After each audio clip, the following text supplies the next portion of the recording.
Sleeping Beauty. Once upon a time there was a king and a queen who had long hoped for a child of their own. When at last a baby princess was born, they thought that a good fairy must have been looking after them.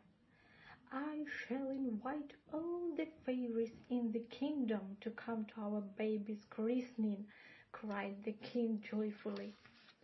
When the time for the christening came, the king was as good as his word.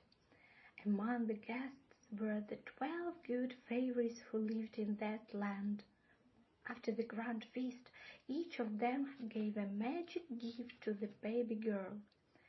"You shall have a lovely face," said the first. "You shall be gentle and loving," said another.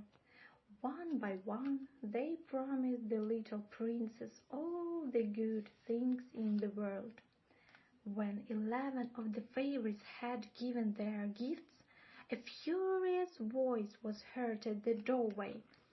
"I suppose you thought I was too old to do magic now. Well, I will show you," it shrieked. And a very old fairy, whom everyone had forgotten, walked slowly toward the cradle. "When the princess is 15 years old, she shall prick her finger on a spindle and fall down dead," she cursed and rushed from the palace. The king was horrified. "Oh, how can I have forgotten her?" he cried. "And what shall we do now?" "I may be able to help," said a gentle voice. It was the 12th fairy. "I can't undo the evil spell," she said, "but I can soften it a little. The princess will prick her finger on a spindle, but there she will not die. She will just fall asleep for 100 years. The king and queen were very grateful for the 12th fairy, but still they did not want anything to happen to their precious daughter. They made sure that all the spindles in the kingdom were destroyed. Year by year the princess grew more lovely. Surely no one could want to harm such a kind and gentle girl. On the morning of the 15th birthday, as the princess wandered through the palace, she climbed to a high tower where she had never been before. There she saw a wooden door. Pushing it open gently, she peeped inside. There sat an old woman at a spinning wheel. "Good morning," said the princess. "What are you doing?"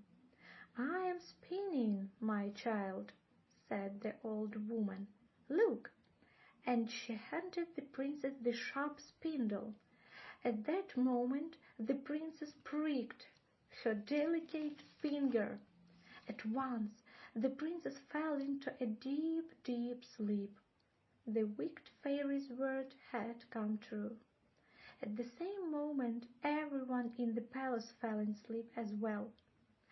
In the great hall the king and queen fell asleep on their golden thrones. The lords and ladies, the palace guards, and all the servants fell into a deep slumber. The whole palace was silent and still. As the years passed, a hedge and thorns and brambles grew up around the palace walls. It grew so tall and so thick that at last only the flags about the highest towers could be seen. The story of the beautiful sleeping princess spread through the kingdom and far beyond. She became known as the Sleeping Beauty. Many princes came to the palace hoping to rescue the princess, but no one could force this way through the thick, sharp thorns. Almost 100 years had passed since the princess had pricked her finger when a handsome young prince from a faraway kingdom happened to pass by. On the road he met an old man who remembered a story that his grandfather had told him. And so it was that the prince heard the legend of the Sleeping Beauty. "I shall not rest until I have seen her and woken her," he vowed. When the prince saw the great hedge of thorns, he nearly despaired. But when he raised his sword, the thorns suddenly turned into lovely roses, and the hedge opened to let him through. Inside the palace gates, all was still. The dogs lay asleep in the courtyard, the guards slept at their posts.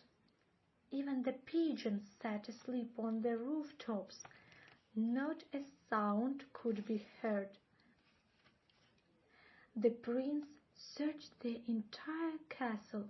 He found the sleeping king and queen and their sleeping servants. But it was not until he reached the very last room in the highest tower that he found Sleeping Beauty herself. He gazed at her lovely face in wonder. "I would give my whole kingdom if you would wake and be my bride," he whispered. Then he bent over and gently kissed the sleeping girl.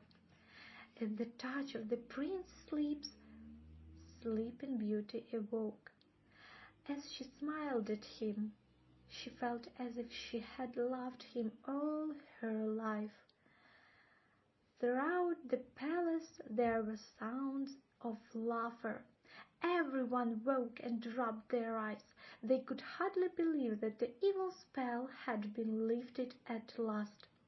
As for Sleeping Beauty and her prince, they were married soon after, and the king made sure that everyone was invited to the wedding.